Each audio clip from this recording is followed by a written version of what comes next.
Saya bangun 3:30 tadi udah selesai satunya. Saya cuma khawatir tadi kepanjangan. Saya sharing aja, ini bukan bukan khotbah. Saya sering dengar gitu ya, kekristenan itu orang suka bilang, kenapa percaya Yesus? Oh, karena saya sakit, stadium 4, sembuh, mukjizat. Saya menemukan cerita itu ada di agama, semua agama lain. Teman saya yang vegan, dia sangat percaya untuk vegan. Karena stadium 4 mertuanya jadi pulih total, bersih. Sampai dokter terheran-heran. Lalu di mana kekristenan kita? Lalu ada juga agama lain juga sama. Ada juga yang bercerita dari miskin, naik motor, butut, keliling, jadi sales, sekarang jadi big boss. Dengan pabrik begitu besar. Kaya raya. Dan dia juga sangat taat kepada Tuhannya. Lalu di mana kekristenan dia? Nah, ada yang punya masalah. Nah, saya waktu merenungkan itu dengan teman-teman, nah saya menemukan satu hal yang menarik di dalam kekristenan itu ya. Apa sih kelebihan kita di dunia modern seperti saat ini? Saya kadang-kadang, ini mohon maaf nih, mau dari para pendeta gitu ya. Orang kalau ngajak saya pendalaman Alkitab, saya tuh males sudah gitu loh. Buang waktu untuk ketemu 2 jam, 3 jam. Kenapa? Setiap saya habis baca Alkitab, saya ada hal yang bingung. Saya masuk ke AI yang deep research, bukan AI yang sekedar nanyain. Saya masuk ke Gemini AI yang deep research. Di situ dia melakukan research itu. Jadi seperti saya kasih tugas kepada satu sekolah seminari, misalnya saya membaca sebuah ayat gitu, kok Ahitofel kok benci Daud banget ya, sampai mau bunuh Daud gitu loh. Ini apa sih hubungannya, kenapa kayak gitu? Lalu di preset akan kasihkan semua kepada saya, bahwa Ahitofel itu ada kakeknya Batseba. Dia begitu dendam sama Daud karena membunuh cucu mantunya.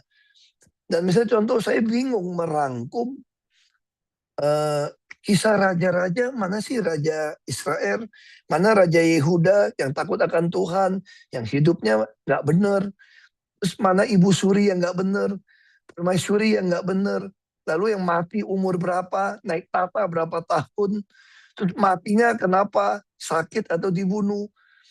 Itu dalam 5 menit dia melakukan research untuk saya, langsung keluar tabel. Dan saya punya tabelnya langsung, saya bisa tahu persis. Nah, jadi di mana masalahnya sekarang? Dunia sebagian sekolah Kristen pun, termasuk beberapa pendeta, agak khawatir dengan AI. Khawatir dengan teknologi. Kalau menurut saya, ini teknologi nggak bisa dihindari. Misal contoh begini ya. Kalau orang membuat robot AI, itu mesti si penciptanya, manusia menciptakan AI, itu supaya dia membantu dia melaksanakan tugas yang dia berikan untuk menyerupai manusia. Ini rencana membuat AI. Makanya kalau ketika kita punya robot anjing pun atau robot orang pun yang kasih AI, kita harus latih dia dengan prompt yang tepat. Kita latih supaya apa? Supaya mirip mengetahui kehendak kita. Nah, yang udah jadi master ini, itu yang di cloning jadi banyak. Itu yang jadi mahal. Kita terjebak di sini. Sementara Allah menciptakan manusia menurut gambar dan rupa Allah. Itu supaya mirip Allah. Melaksanakan tugas Allah. Ini dua sisi yang berbeda nih. AI diciptakan supaya membantu manusia, menyerupai manusia. Tentu tidak bisa sempurna. Nah, sama juga manusia diciptakan oleh Allah supaya melaksanakan tugas dari Allah. Menjalankan kehendak Allah. Dan berusaha menyerupai Allah dalam hidupnya. Tentu di dalam kejatuhan manusia nggak mungkin bisa sempurna. Di mana letaknya jadi dalam situasi seperti ini? Kalau manusia kasih prompt yang tepat kepada robot AI untuk menyerupai dia, Allah memberikan firman Tuhan kepada kita. Untuk kita dituntun. Nah, tapi gereja juga terlalu banyak bicara teologi yang akhirnya membuat kita agak bingung gitu ya. Saya dari muda masuk dengan teologi reform. Yang begitu dengar kata rema itu nggak boleh rema, itu iluminasi gitu. Ini dua yang jadi masalah lagi nih. Iluminasi dan rema bedanya di mana? Kemudian saya bisa, ya saya tidak minta AI, coba kamu deep research dong. Selisih di mana sih teologi reform yang iluminasi dengan yang kata rema gitu ya. Oh, saya langsung dikasih tahu dan pengalaman saya, oh saya mulai paham. Rema ini kadang-kadang suka ditafsirkan kebenaran oleh orang melakukan kehendak dia. Seolah-olah Tuhan menggunakan ayat-ayat untuk mendukung. Banyak orang suka bilang begitu, Tuhan ngomong sama saya. Tuhan ingin saya lakukan ini, ingin saya lakukan itu. Lalu mencomot ayat-ayat yang sesuai untuk mendukung argumentasi dia. Wah, ini jadi sedikit masalah. Firman Tuhan itu mutlak. Di dalam keberdosaan kita, kalau kita mengambil ayat-ayat untuk mendukung kita, ini bahaya banget. Tetapi pertanyaan kita, begitu dengan firman Tuhan begitu berbahaya, lalu kita ini, kita nggak baca firman Tuhan. Tunjuknya dari mana gitu loh. Nah, sangat iluminasi. Tentu waktu kita membaca sebuah firman Tuhan, ada ayat yang mendominasi kita, lebih terang, muncul. Lalu kita mendapatkan sesuatu. Tapi di kelompok ini juga terjebak. Tidak berani menghubungkan dengan kehidupan sehari-hari untuk menjawab. Karena tidak boleh teks diambil keluar dari konteksnya. Harus sejarahnya. Wah, ini akhirnya membuat kita orang Kristen itu jadi bingung. Ujung-ujung orang Kristen balik jadi kayak imam. Nyari apa? Nyari hamba Tuhan. Orang Kristen juga melakukan mirip-mirip agama lain nih. Mau buka kantor, minta hamba Tuhan datang, resmiin. Ada yang percikin air. Ada yang ini. Jadi doa itu seolah-olah mesti ada hamba Tuhan yang datang. Mau resmikan apa, mau bangun apa, suruh hamba Tuhan yang lihat tempat. Kasih. Wah, kalau ini menurut saya ya, mungkin kalau saya salah bisa koreksi. Tabir bait suci Allah yang terbelah ketika Yesus mati, kita balik lagi ke zaman imam. Makanya Paulus bisa menulis di dalam Galatia, siapa yang nyesatin kamu sampai begitu bodoh untuk balik ke zaman melakukan sesuatu berdasarkan perbuatan gitu loh. Nah, kita jadi orang Kristen pun, saya juga pernah dengar gini, saya dapat dari mama saya malah, dia pulang dari satu hari dari retret di gereja di Jawa, gerejanya, dia berusaha bangun jam 3 pagi. Sampai mama saya itu teler-teler. Sampai siangnya itu dia sampai kelimpungan. Kenapa mesti jam 3 pagi? Karena ada pendeta mengajarkan. Kalau bangun pagi, kita harus mendahului dari saudara sepupu kita. Untuk membaca firman Tuhan. Jangan kedahuluan mereka. Dan ada juga yang ngajarin, kayak kalau di agama sebelah, malaikat Tuhan itu turun di antara jerang waktu jam sekian gitu. Ini membuat orang berantakan hidupnya gitu.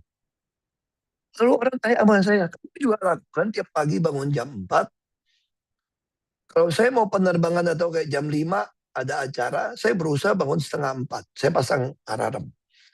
Kenapa? Karena saat teduh saya bisa nggak cukup.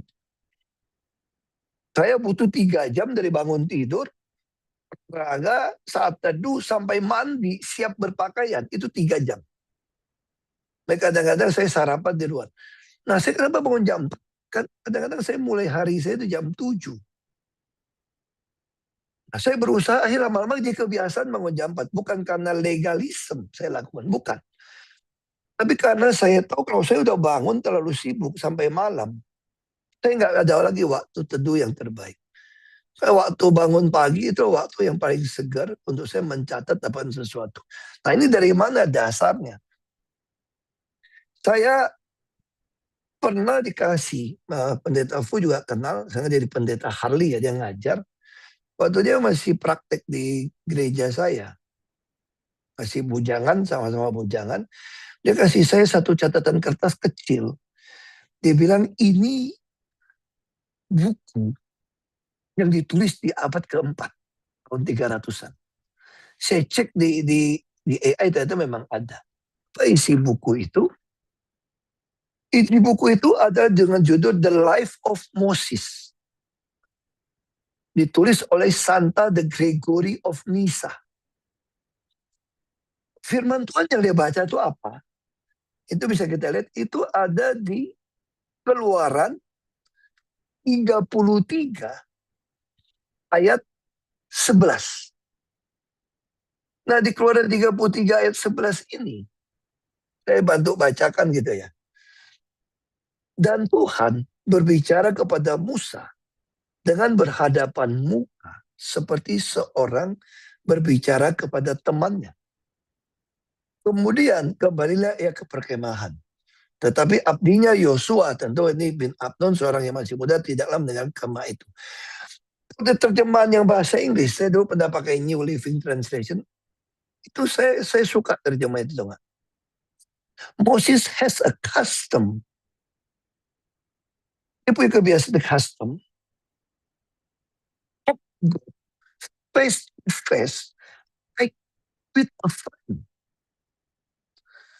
Jadi di satu curhat yang sangat menarik. Nah sejak itu, saya sampai berdiri buru duduk saya tuh karena waktu saya baca itu, karena ditulis di daun lontar dan terjemahan ke kertas itu hanya satu potong begitu saja tulisannya. Apa saya gitu kaget? Kok saya dapat yang sama ya waktu saya baca ayat ini? Saya bisa ngerti kalau pendeta berkhotbah. Tuhan kita, Roh Kudus dulu, sekarang akan datang itu sama. Roh Kudus menuntun setiap umatnya di abad keempat sama abad sekarang sama. Di situ saya ada pendeta David Yu juga, dia ngajarkan kita tentang meditasi, termasuk di Reform pun. Saya pernah ikut training di gereja Patong, itu sama Martin Luther King Jr. ada seorang yang sangat melakukan, Martin Luther King itu melakukan meditasi setiap pagi. Banyak orang-orang Reform itu seolah-olah meditasi saat bicara dengan Tuhan, mendapatkan rema khusus bicara dengan dia itu sesuatu yang agak karismatik, agak mistik. Enggak, Martin Luther lakukan itu untuk mendapatkan apa rema buat dia pribadi. Karena setiap manusia unik di mata Tuhan. Setiap orang itu Tuhan bicara secara khusus. Nah, jadi pertanyaannya sekarang muncul. Ini pengalaman saya, mungkin saya salah juga. Kita share. Saya pernah bicara sama Bapak Pendeta atau sama Pak Tong. Saya membuka Alkitab secara cup-cupan, saya khawatir itu bias. Bagaimana ketika saya membuka Alkitab, Yudas gantung diri. Masa saya gantung diri? Menafsirkan itu. Makanya saya membagi Alkitab saya. Saya bilang sama teman-teman saya yang beda agama. Saya pernah diminta pindah agama lah, macam-macam gitu ya. Bisa jadi presiden kamu kalau kamu pindah agama mayoritas. Saya bilang, saya bukan menolak mengatakan agama Anda tidak benar gitu ya. Nanti kamu tuntut saya nista agama masuk penjara lagi. Saya bilang. Tentu kita masing-masing orang yakin agama kita paling benar.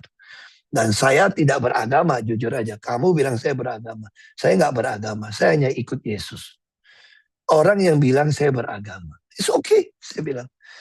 Nah, saya kenapa mau ikut Yesus? Saya bilang, kenapa saya bilang, kalau saya pindah ke agama lain, saya pasti bukan jadi Ahok yang hari ini. Karena saya butuh tuntunan firman Tuhan, memberikan rema kepada saya. Setiap pagi, menuntun saya, mengoreksi perbuatan saya, menyatakan kesalahan saya. Ini sama seperti di surat Timotius. Memperbaiki kerasulan, menuntun saya di jalan kebenaran. Dan saya bersyukur, Alkitab adalah satu-satu yang saya temukan di kitab suci yang berisi narasi cerita dari kejadian di dunia ini sampai wahyu penutupan. Dan itu Tidak saya temukan seperti narasi cerita seperti ini. Makanya saya suka. Dan saya membagi Alkitab saya supaya saya tidak misleading. Supaya saya tidak mengatakan itu dari saya. Saya membagi 4 halaman. Saya pernah mendapat chronological Bible. Kalau saya baca 4 halaman secara disiplin, dari 1 sampai halaman 4, besoknya halaman 5 sampai ke 9, sampai ke 8, dari 8, 9 sampai ke 12, 12 sampai ke 16, terus dari 17 sampai 20, itu terus halaman. Saya nggak bisa mengatur bagian mana yang saya baca. Ketika saya curhat di hadapan Tuhan, saya punya custom kebiasaan. Saya bangun pagi, saya sambil senam.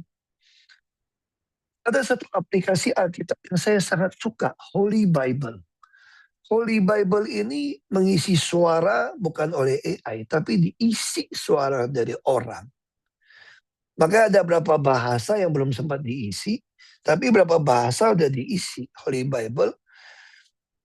Saya memperbaharui bahasa Mandarin saya dan bahasa Inggris saya itu dari Alkitab. Jadi waktu saya bangun, waktu saya stretching, latihan, olahraga stretching, itu saya sambil mendengarkan Alkitab Mandarin. Kalau saya ada waktu, saya ikut membaca. Karena saya lagi banyak urusan dengan China, saya belajar. Saya juga tidak pernah lulus dari luar negeri. Saya memperbaiki pronunciation bahasa Inggris saya. Itu juga dari Alkitab. Yang saya dengarkan dan saya baca, saya gunakan New King James Version. Ada Alkitab yang dibuat secara theatrical dari beberapa pemain artis, itu dia menggunakan Alkitab New King James Version. Jadi saya belajar bahasa Inggris kapan past, kapan pause. Anda mau belajar pidato yang baik pun Anda bisa mendengarkan surat-surat Rasul Paulus. Itu Anda bisa tahu kapan intonasi, kapan dia pause, kapan dia pause. Ini saya suka bicara sama teman-teman saya. Kamu gak usah anggap itu Alkitab. Kamu anggap ini satu buku belajar bahasa terbaik untuk kamu sambil lihat, baca, kamu dengarkan. Itu sangat mempengaruhi kita punya bahasa. Tentu setelah itu saya akan doa. Saya dulu doa juga berusaha duduk. Tapi sekarang saya ini juga personal. Tidak semua orang harus ikut. Saya dulu nggak bisa doa nempelkan kaki saya tuh sampai ke tumit saya. Kemudian saya minta sama Tuhan, saya rindu bisa seperti raja-raja menghadap Tuhannya saja di film-film. Mereka datang menyembah Tuhannya. Saya juga nonton film-film Chinese gitu, kerajaan-kerajaannya. Mereka ada masa dia datang di hadapan Tuhan Allahnya, peneluhurnya. Dia bersujud lutut, curhat, ngomong, minta petunjuk. Saya bilang, Tuhan, saya ingin lakukan yang sama. Saya ingin memberkati Engkau, Allah Yehova, Allah Tritunggal, Allahnya Abraham, Allahnya Ishak, Allahnya Yakub, Allahnya Israel. Nah, saya begitu masuk doa, saya selalu masuk doa tuh XACTS. X itu tentu adoration, saya menyembah Allah yang hidup, Allah Tritunggal, Allah Bapa. Lalu saya bersyukur Allah telah tolong menyelamatkan dan melindungi saya sampai sejauh ini. Sampai titik ini Tuhan nolong saya. Terus saya bisa bilang Allah telah menuntun, mengarahkan langkah-langkah hidup saya. Makanya nama-nama anak saya itu berdasarkan pengalaman saya. Nama Regina itu adalah nama lain dari Ratu Seba yang berkata di hadapan Salomo, alangkah beruntungnya saya bisa mendengarkan hikmat daripada engkau. Ketika saya pengen memberikan nama anak pada anak saya langsung bilang anak saya bisa perempuan. Tapi nama Ratu Seba siapa? Saya temukan di dalam AI itu. Ternyata itu Regina. Nama Elizabeth juga Regina. Kenapa? Saya lebih beruntung daripada Ratu Seba. Yang setiap pagi bisa duduk mendengarkan firman Tuhan. Mendapatkan remanya. Makanya saya untuk mengenang itu saya kasih nama anak saya Regina. Lalu ketika masuk yang ketiga. Tuhan yang berperang untuk saya. Dia yang berperang untuk saya. Itulah Yosafat. Itulah nama anak saya, Yosafat. Lalu yang keempat, Tuhan yang membukakan saya jalan. Yang tidak ada jalan. Saya ingat anak saya Sarah. Karena Sarah itu ada impian saya, suku, agama, ras, antar golongan. Eliana itu hidup berpengetahuan maju. Yang kelima, Tuhan menjawab doa-doa saya. Seperti Daud. Makanya nama anak saya itu Daud. Dia menjawab doa-doa saya. Lalu keenam, saya bisa hari ini karena anugerah Tuhan. Anugerah Tuhan yang memberikan saya hikmat dan pengertian. Permulaan hikmat bijaksana agar takut akan Tuhan. Dan mengenal yang maha kudus, itulah pengertian. Itulah hidup di dunia yang paling penting, mempunyai hikmat pengertian. Kita nggak takut omongan orang. Itu hanya menafsirkan secara normatif semua. Tuhan pun tidak pernah bicara kepada dia tentang saya. Bahkan lebih celaka lagi banyak orang Kristen. Dia pun tidak tahu Tuhan bicara sama dia. Bahkan tidak pernah datang setiap pagi tanya sama Tuhan. Tuhan mau dia lakukan apa? Melalui rema. Seperti Musa di hadapan Tuhan. Tapi dia hanya dengar situ, dengar sini. Bisa. Nah yang ketujuh. Saya ada 10. Itu anak saya hafal dari kecil. Yang ketujuh. Tuhan mengisi saya dengan harapan. Itu Natania anak saya ketika saya masuk ke politik. Saya tanya, Tuhan bagaimana mungkin saya bisa menang? Natania itu arti itu dengan pertolongan Tuhan kamu akan menang. Itu nama anak saya Natania ketika saya mulai masuk ke politik.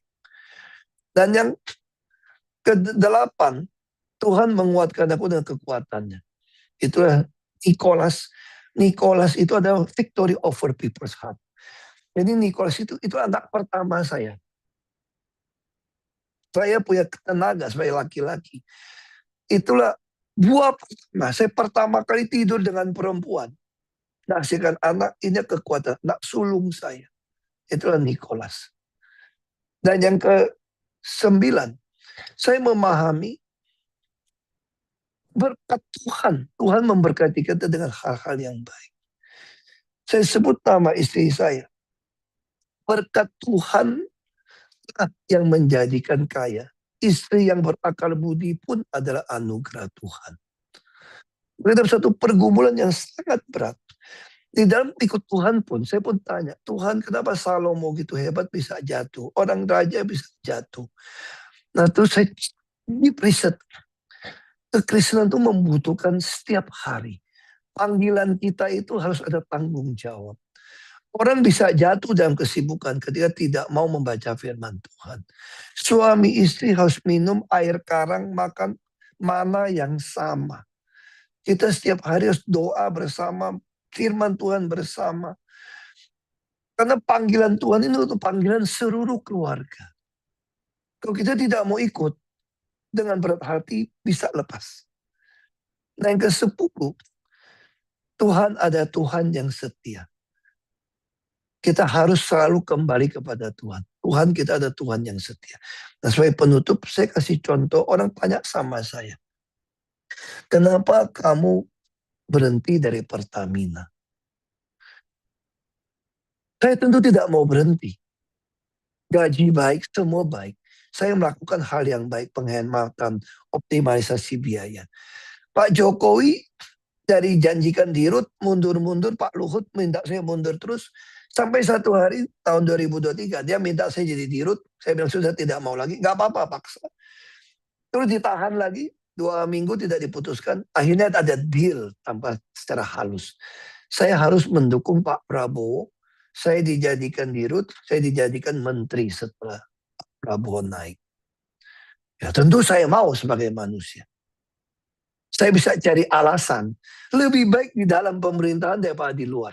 Kalau Daniel juga membantu Nebukadnezar. Kita bisa punya alasan kalau kita yang sering baca Alkitab 30-an kali selesai.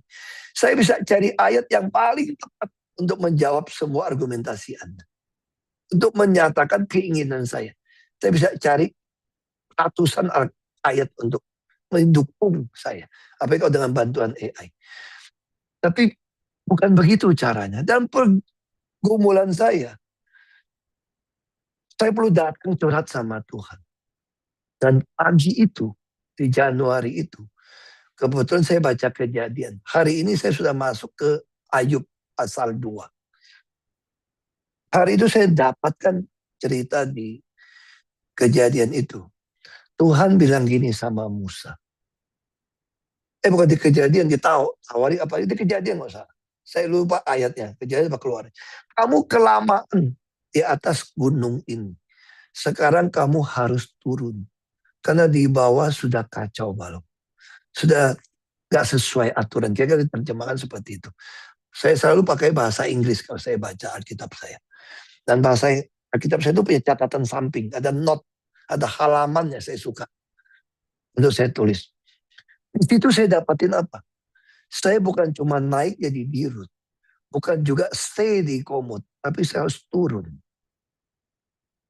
Untuk menyatakan kebenaran tidak seperti itu. Tapi tentu saya tidak mau turun. Akhirnya saya nego sama Tuhan. Tuhan, saya akan ngomong sama istri saya. Seperti Gideon juga boleh minta tanda kan Tuhan.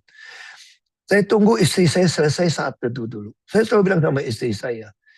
Kalau kamu ingin tetap bersama saya, ikut melayani Tuhan. Hal utama yang kamu lakukan, kamu harus tetap baca firman Tuhan setiap pagi. Karena iblis pasti akan menghancurkan kita. Senjata paling besar yang dihancurkan. Daud saja mengatakan orang mengangkat tumit yang makan semeja, sahabatnya tidak begitu sakit. Sakit hati yang paling besar itu ketika dikhianati oleh pasangan yang satu tubuh dengan kita. Maka iblis akan memakai pasangan kita yang paling bahaya. Jadi saya bilang kamu butuh setiap hari baca firman Tuhan. Kita butuh naikkan doa syafaat setiap malam mau tidur. Saya akan tanya, istri saya mengatakan, kamu nggak pikir rumah belum jadi, uang nggak ada simpanan, anak masih kecil, anakmu masih kuliah di Amerika. Kalau itu Tuhan, berarti saya tidak mundur Tuhan. Saya tunggu dia selesai saat teduh, saya masuk, saya bilang, saya dapat firman Tuhan seperti ini untuk mundur. Lalu istri saya menjawab, Tuhan, roh yang sama harus bicara yang sama. Minum air karang yang sama, makan mana yang sama, harusnya sama.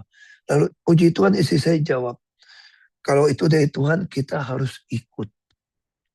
Saya keluar dari kamar, saya nggak mau terima. Enak aja gaji gede. Jadi di Dirut itu 45% jadi 100%. Saya bisa kasih untungan 5-6 miliar dolar. Saya bisa dapat bonus 60 miliar rupiah. Benar itu. Saya bisa bantu gereja. Saya bisa bantu sekolah Kristen. Saya bisa cari alasan macam-macam. Saya mau tanya anak saya Tuhan. Di mulut anak saya mau telepon Niko. Kalau Niko mengatakan bahwa mau kita drop out semua, berarti saya nggak mundur Tuhan. Saya bisa telepon Niko bilang apa? That's good Pak, itu kan panggilan Papa selama ini. Papa harus lakukan. Saya masih bilang nggak mau, saya mau tanya Ibu Mega. Tapi Tuhan tegur saya. Ibu Mega udah melarang kamu untuk tidak boleh. Tapi saya tahu saya harus mundur. Bersyukur sampai hari ini, kalau saya tidak mundur, saya akan dikerjain. Ini anak saya, sahabat ini. Sebentar ya, saya punya kebiasaan sebelum dia sekolah, sebentar. Tuhan Yesus berkati, lindungi Yosafat. Tuhan Yesus sinari Yosafat dengan wajahnya, berikan kasih karunia. Tuhan Yesus hadapkan wajahnya pada Yosafat, berikan Yosafat damai sejahtera. Amin. Mau bilang apa mau? Itu janji Tuhan buat kita. On the journey dalam hidup kita pelan-pelan. Hafalin. On the journey. Ayo baca. Hafalin. On the journey. Yang kenceng dong. On the journey. Protect me and direct my step. Fight for me, make a way for me, answer my prayer.